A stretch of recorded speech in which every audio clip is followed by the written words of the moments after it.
أبرز النقاط في تصريح محمد وهبي: الرضا عن الأداء.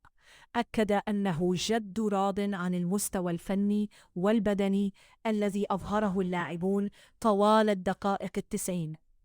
الخطوة الأولى: شدد على أن هذا الفوز يمثل خطوة أولى فقط، وأن الطموح الأكبر يكمن في المباريات الرسمية للمونديال. صرح بأنه لا يعترف بمصطلح لاعب أساسي ولاعب بديل في تشكيلته، فالجاهزية والعطاء هما المعيار الوحيد. وعد ببذل كل الجهود الممكنة لإسعاد الجماهير المغربية ومواصلة تشريف الكرة الوطنية عالميا.